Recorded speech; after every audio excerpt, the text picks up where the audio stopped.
Hey y'all, happy Saturday. How are you guys doing? Let me know down in the comments. How y'all been? How's your week been? How's your weekend going? Do y'all got plans? What's going on with y'all? Let me know. Not much with me. Went to my son's basketball game today and he did great. They lost, but he did great, and that's all that matters.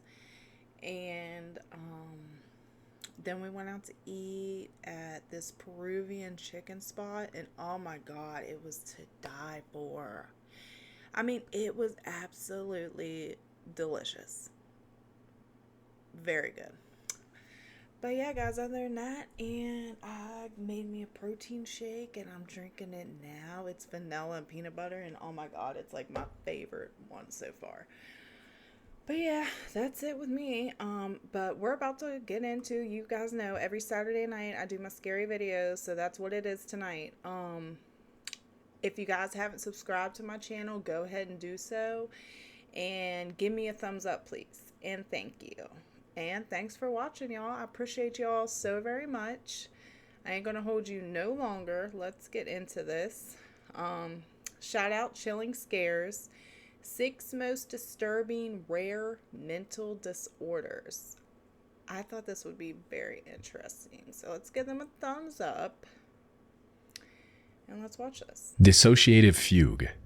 Dissociative fugue is a rare condition where a person forgets everything about themselves and their identity. However, what separates a fugue state from something like amnesia is that the person suffering from this condition is not confused or scared by the sudden memory loss. Instead, they're fully aware of their surroundings and often travel to some faraway location almost as if they're searching for something. In some cases, the patient can even start a whole new, fully functioning life under a brand new name, which is probably the scariest symptom of this disorder. It's almost like the person you recognize as your own self takes a back seat while someone else controls your body. These second lives can look so normal that unless someone knew the person before, they'd have no idea they were speaking to someone experiencing such a disturbing condition. Someone can also spend months trapped as this alternative self, living a brand new life, while to their loved ones they're a missing person. Now, we still don't have a clear picture of how such a disorder is even possible, but we do know that it has a strong correlation with amnesia and, more importantly, dissociative identity disorder, which is also known as multiple personality disorder. As for what causes such an extreme disorder in the first place, the reasons can range from severe mental and physical trauma to the use of psychotropic substances and, in some cases, even as a side effect of dementia. Fortunately, there hasn't been a single case of dissociative fugue becoming a permanent part of someone's life. All patients eventually come to their senses, only to find themselves in an unfamiliar location with no recollection of how they got there. However, while some regain their memories shortly after emerging from their fugue state, others remain unable to recall anything about themselves, which is what happened with Jeffrey Allen Ingram. On the 10th of September 2006, Jeff woke up on a sidewalk in Denver, Colorado. Now, of course, waking up on the sidewalk would be distressing enough on its own, but Jeff had to face an even harsher reality. He had no memory of who he was and how he got there. It was early in the morning. I'm not sure at what time. Looked like the sun was just starting to come up, so there was some light there. I was half picking myself off of the ground, and I had no idea where I was. I didn't recognize no buildings, no streets. No, nothing. He frantically searched his pockets, hoping to find an ID or any other document that had his name. Unfortunately, all he found was $8 in cash. After failing to remember a single detail about his past, Jeff turned to the people in the vicinity to ask for help. Sadly, they were less helpful than he had hoped. To them, Jeff looked like a crazy person on drugs. And it was extremely, extremely terrifying. They turned me away as if I was, someone that lives off of the streets or was some kind of a psychotic person, like you don't know where you are kind of thing. Without any other option at his disposal, Jeff started working toward the most logical solution he could think of at the time, finding a hospital. However, he didn't have enough money on hand to get a cab. So he set off on foot and eventually found a hospital after walking continuously for 8 hours. But due to his complete memory loss, even getting an appointment at a hospital was a challenge. And I ended up walking into Denver Health. I walked up to where they take the admissions and stuff like that, and Said, I need help. They go, okay, well, what is your name? I said, I have no idea. That's what I'm here for. She says, well, you got to put something down. I said, I don't know my name. Like, you guys don't understand. So they just gave me a name and stuff there, John Doe. Still drilled me, what's your name? I said, I don't know. And I'm in tears at this time. I'm shaking really, really bad. I can barely stand up. While in the hospital, the doctors tried everything they could, from medication to therapy, to help him recover his memory. But even after 6 weeks of treatment, Jeff had zero clue about his identity. The only option he had left was to make his face as famous as possible so maybe someone from his previous life could identify him. So on October 22nd, he went onto national TV to ask for help. I don't know. It's hard to explain. I just try to look for information in my head, and it's not there. It's just blank. Yeah. What's the hardest part about that then? About not knowing? It's very stressful, yes. Can you do me a favor? Can you take I don't know, lady. What the fuck's the hardest part about that? Excuse my language. I'm trying to watch my damn language on here. That was the dumbest question she could ask. What's the hardest part about not knowing who you are? Oh, I don't know. Not knowing. Like, you know what I mean? Like, God, people ask the dumbest questions. Sometimes I wonder, like, do they even think, or do they just, you know what I mean? But could you imagine how scary that would be to have that disorder? And I seen somebody just holding his hand. Like, did his wife not? Like, there's no way I'd be out of here for more than one day without my husband being like, where the hell's my wife? Or checking on me. There's no way in hell. Like, he had no family, or I could have swore I just seen some woman holding his hand. Unless that was like a healthcare advocate. I don't know. But, like, nobody reported him missing. Nobody knew where he was. That to me is crazy, because my family would have reported me missing, like, within probably 1 day, 2 days. They're going to be like, what the hell? For sure, because it's unlikely of me to leave, especially unless, like, he was known for just leaving. You know what I mean? If you're known for, like, skipping town a few days, sure. But if you're not, it's going to set off, you know what I mean, an alarm. And everybody's going to panic. So, what do y'all think? That's crazy. Do y'all know anybody with these disorders? That's what I think is crazy. And I chose this video because, mental health is just not talked about enough. And I just, you know what I mean? It interests me. Like, I went to school for psychology, and I graduated with my bachelor's in healthcare administration.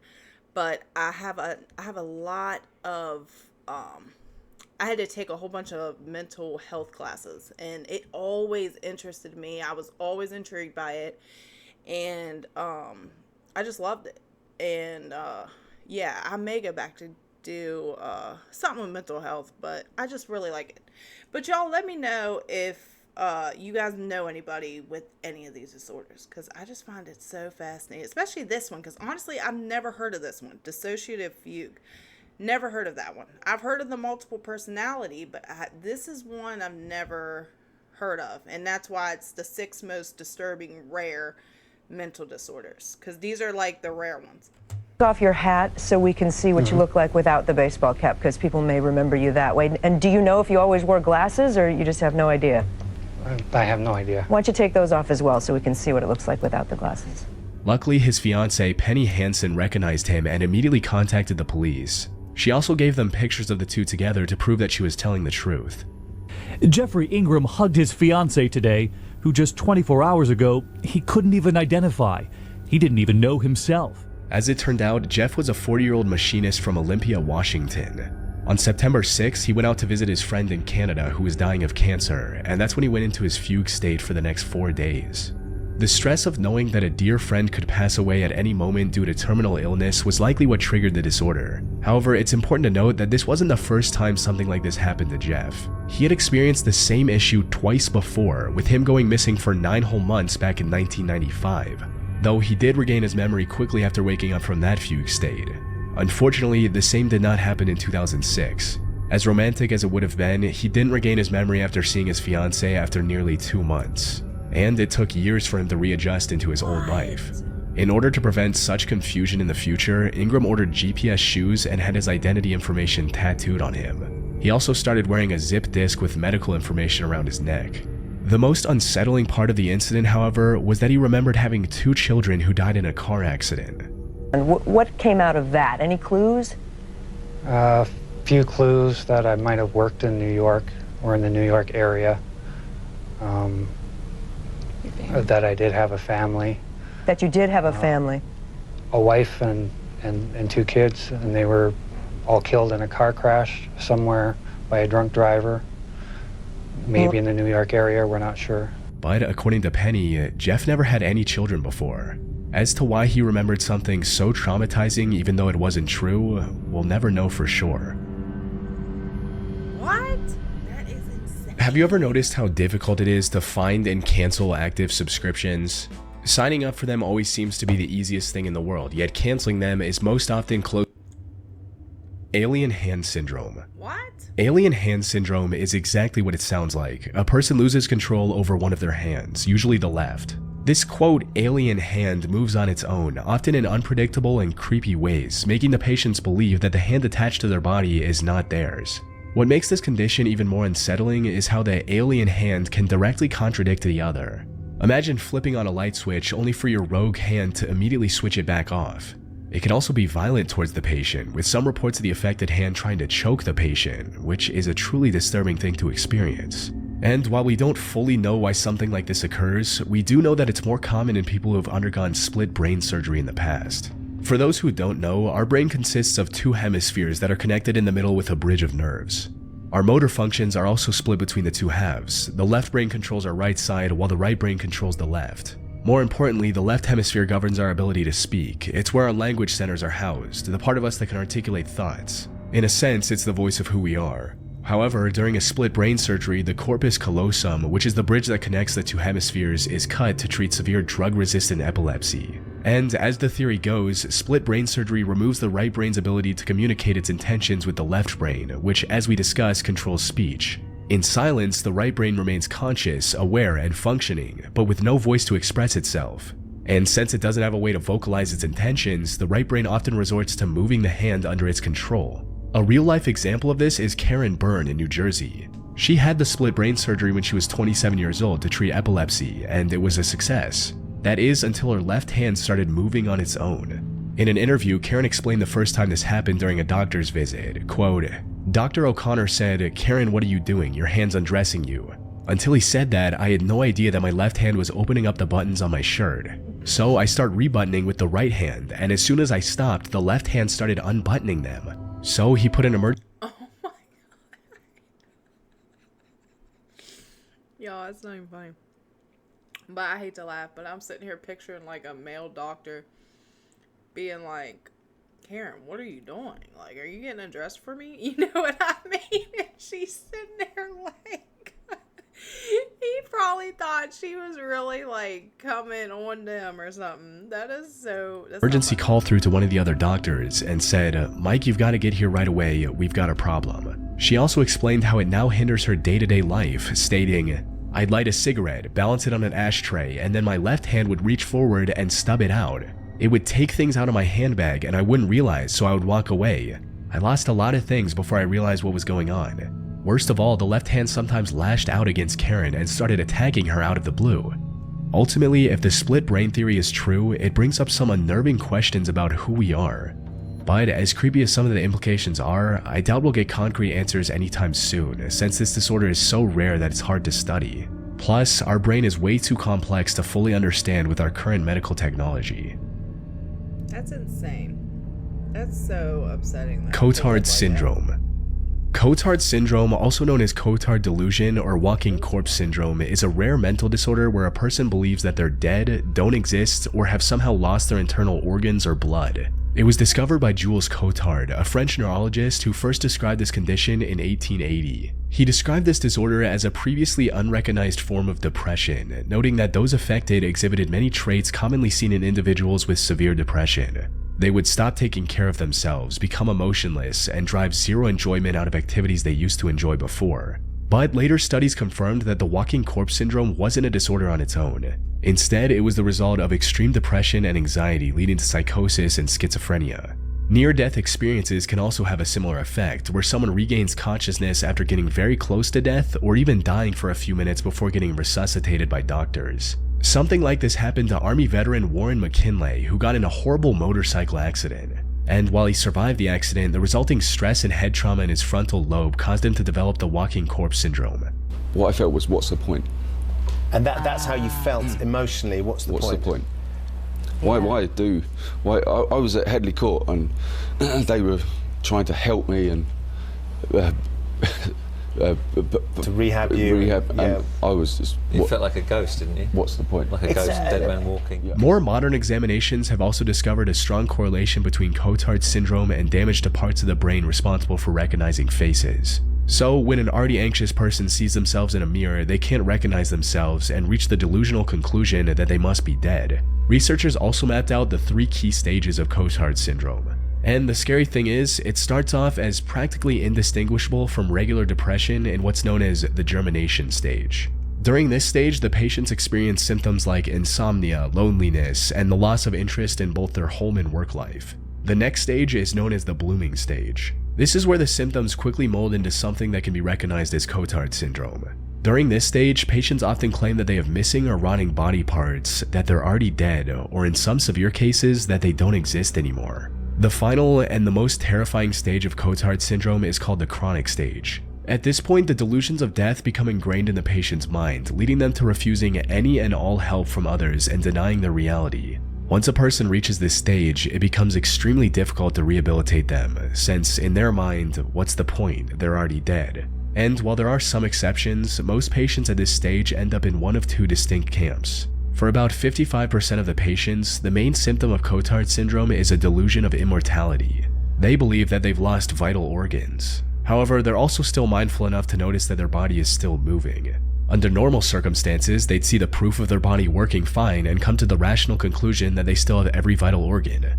Unfortunately, the psychosis caused by Cotard syndrome leads them to a very destructive realization that they're functionally immortal. This was exactly the case for the 43-year-old woman whose condition led to Jules Cotard discovering the syndrome, someone he referred to as Mademoiselle X. In his case report, Jules described Mademoiselle X's condition in detail, stating, "Mademoiselle X affirms she has no brain, no nerves, no chest, no stomach, no intestines. There's only skin and bones of a decomposing body. She has no soul, God does not exist, neither the devil. She's nothing more than a decomposing body and has no need to eat for a living. She cannot die a natural death. She exists eternally if she's not burned. The fire will be the only solution for her." Unfortunately, Jules didn't have any way to treat this woman at the time. She later passed away from starvation after refusing to eat anything. And while the people suffering from this form of Cotard's might find some solace in the delusion that they can't die, the second group's life becomes an unending nightmare. The most disturbing case of this I came across involved a 65-year-old retired teacher referred to as Mr. B in the case report to protect his privacy. Let's call him Brian for simplicity's sake. Sometime in early 2010, Brian started experiencing a multitude of negative symptoms, including sadness, poor socialization, anxiety, decreased sleep and appetite, ideas of worthlessness, and guilt. However, it wasn't long before these symptoms developed further with delusions of catastrophe, nihilism, and persecution. He also began feeling like he had lost every asset and had become extremely poor as a result. But things were about to get a whole lot worse. Because soon after, Brian started saying that his organs weren't working anymore, his brain had stopped functioning, and his house had developed cracks and was going to fall down. This feeling of nihilism became so unbearable that Brian tried to end his life. Fortunately, his attempt was unsuccessful and he was admitted to a hospital. Family members also found a final note in his room which revealed that he wanted to end himself because he feared he might spread a deadly infection to the people in his village. Even after being admitted to the hospital, Brian attempted to end everything 2 more times before becoming fully convinced that he was already dead and refusing to eat. The only silver lining in this case is that doctors were able to diagnose his condition as Cotard syndrome on time and treat him accordingly. This was a significant development, especially when you consider that unlike 140 years ago when Jules Cotard first discovered the syndrome, treatment options were virtually non-existent. And while Cotard syndrome is not officially recognized as a mental illness in official manuals like the DSM-5 and the ICD-10 by the World Health Organization, I came across several studies that suggest treating this syndrome is possible. And not only possible, but increasingly effective today with methods like electroconvulsive treatment and psychiatric medication. And with advances in brain imaging technology, we can hopefully gain a deeper understanding of the causes of Cotard syndrome and find ways to prevent it completely. People are crazy if they do that. That electric shit, that shit does not work. No way in hell. Ekbom syndrome. Ekbom syndrome, also known as delusional parasitosis, is a mental health condition where the patients believe that they're infested or infected by some kind of insects or parasites. Oh my god, this is my worst nightmare. Oh my god. I would fucking just die. There's no way in hell I could deal with this. For one, these things right on the screen are enough to make, it makes me cringe. I am like terrified of centipedes. Oh god, it's giving me the cold chills. I could not live with that shit. There is no way I could live with a disorder like that. No way. I would panic and freak out. These can include things like worms, mites, bacteria, and even mice in some extreme cases. It's a type of delusional disorder where the person suffering from the ailment is convinced that they have these pests crawling under their skin. And while Ekbom syndrome doesn't cause any direct harm to the patient's body, it can lead to them hurting their own body while trying to remove the parasites. Some can take things even further and spray themselves with harmful pesticides, resulting in life-threatening breathing issues. Luckily, medication and treatments like antidepressants and cognitive behavioral therapy can help with reducing the symptoms to a more manageable level. That being said, there is a harsh and sad reality here. Delusional parasitosis is defined by an unshakable false belief. Those suffering from it are utterly convinced that parasites are invading their bodies, despite all evidence to the contrary. As a result, most affected individuals do not accept treatment. This is exactly what happened with a 53-year-old woman in Colombia in 2017. By the time she sought medical help, she had already been living with Ekbom syndrome for 5 years. Her symptoms included depression, constant itchiness, and even visual hallucinations. She also explained how she'd been using various toxic chemicals to clean her skin and clothes in an effort to get rid of the parasites living in her body, but nothing worked. In addition to all of this, she also brought a sample of what she claimed to be the parasites. But testing these specimens showed that they were nothing more than dried skin, likely some that she peeled off. And when the results of blood tests came clear as well, the physician tried to explain to her that this was a mental disorder and recommended a psychiatric evaluation. However, she was completely convinced that the parasites were real. So, when the doctors didn't agree with her evaluation, she stopped responding and didn't go through with any treatment for her condition. Hopefully, that woman received the medical attention she needed and is now living without this excruciating disorder. Though, given how she responded upon first learning the truth, I highly doubt that's the case. That is insane, but I have seen people do that, but they were on drugs. Drugs will definitely make you do some shit like that. Pick your skin and think there's shit there when they're not. Like, I seen someone basically, it was disgusting. Pick like their whole arm and legs. Everywhere you could pick, they picked. I mean picked to where it bled and was like oozing blood out. Picked flesh off. Picked. That's how bad they was. Like, it was disgusting. Visual agnosia. Visual agnosia is a rare vision-related disorder where the affected individual has trouble recognizing objects. They can still technically see something that's in front of them, but they can't identify what the object is, or at least identify it correctly. I see colours, shapes, punctuated by faces. The faces of people which I really recognise, and they stand out much more than anything else. That's why I can't read words or read music anymore. So I still can imagine what it looks like in my mind's eye, but I can't imagine what it looks like, or I can't see what it looks like when I look at it. So essentially, I find things through colour. Someone suffering from visual agnosia might see a chair and mistake it for a small child. What? Though this is an extreme example. In most cases, the patient often confuses an object with something of a similar general shape, like seeing a pink smartphone and believing that it's a bar of soap. There are also several subcategories of this disorder for people who have difficulty perceiving a certain type of object. People suffering from alexia, for example, cannot distinguish between different words and see all text as essentially the same thing. Similarly, patients with environmental agnosia have trouble recognizing their surroundings, which makes it almost impossible for them to go anywhere on their own. Visual agnosia is fascinating not just because of how it affects perception, but because it gives us a glimpse into the intricate workings of the brain and what happens when those processes break down. In rare cases, it can be triggered by trauma, such as a head injury or stroke. However, the more common cause is simply aging, particularly in conditions like dementia that impact the brain's ability to process and interpret visual information. It's not like the patient wakes up one day and is unable to recognize the objects around them. Instead, it starts off small with occasional misidentifications before growing rapidly with age. And this is precisely what happens to the most popular case of visual agnosia, which was documented by the neurologist Oliver Sacks in his book titled The Man Who Mistook His Wife for a Hat. The title of the book is also in reference to the person suffering from visual agnosia, who Oliver referred to as Mr. P, who I'll just call Peter for simplicity's sake. Now, Peter was a singer and a musician who became a music teacher in his later years, and it was during his time at school that the first signs of his visual issues began to appear. Sometimes a student would stand in front of him and Peter wouldn't recognize them. More specifically, he wouldn't recognize the student's face.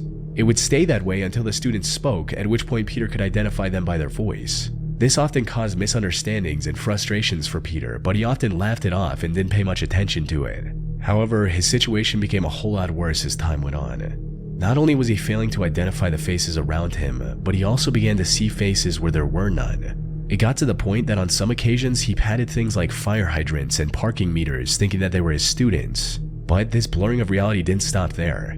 As the condition progressed, Peter became increasingly delusional. He began speaking to ornate carvings on chairs, expecting a response, and expressing surprise when none came. This went on for nearly 3 years as Peter kept ignoring the issue and deluding himself into thinking that it was normal. And it wasn't until Peter developed diabetes and sought help from an ophthalmologist, concerned that his eyesight might be failing, that the truth came out. Fortunately, after hearing Peter's bizarre and fragmented descriptions of his vision, the ophthalmologist realized the problem wasn't with Peter's eyes, but with his brain. He referred Peter to Oliver Sacks for further diagnosis. Upon his visit, Oliver gave him a National Geographic magazine and asked him to describe what he saw in it. According to the case report, Peter was able to discern finer details like colors, brightness, and shapes of objects in a scene. But when asked to describe the scene as a whole, his mind drew a blank. However, the most bizarre part of his visit came near the end when Peter was about to leave.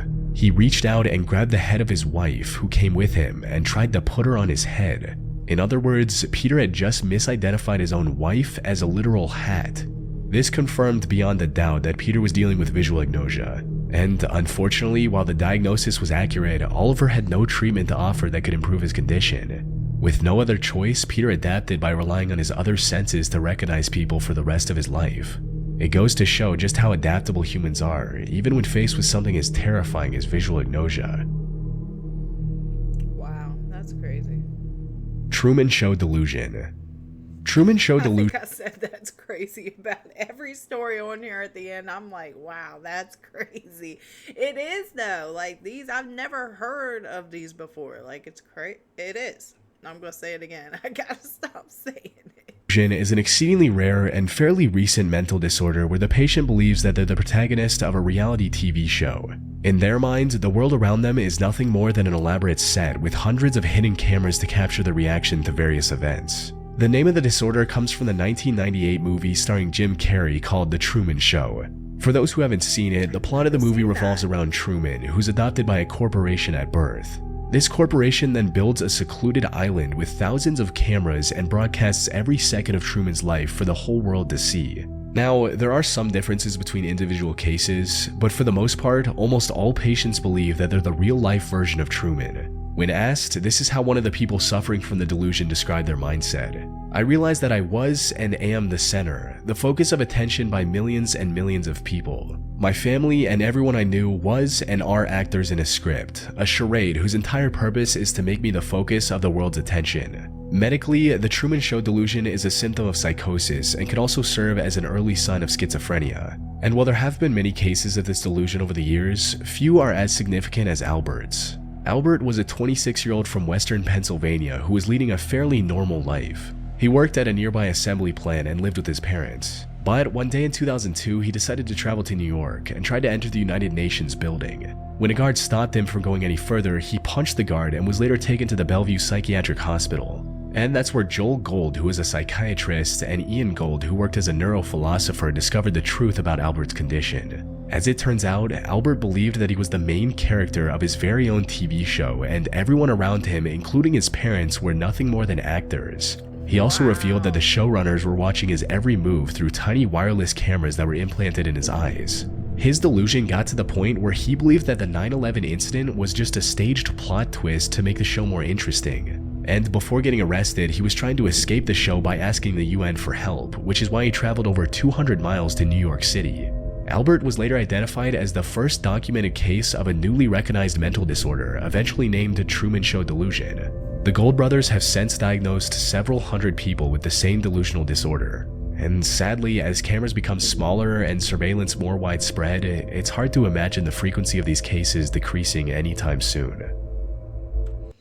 Y'all, that was pretty interesting. I really enjoyed that video. I learned a lot. What'd y'all think of it? Let me know down in the comments. And if you stuck around this long, don't forget to give me a thumbs up. I appreciate y'all for sticking around. And I hope you guys have a wonderful weekend. And don't forget to subscribe to my channel if you haven't already. All right, you guys. I will see y'all in the next one. Bye.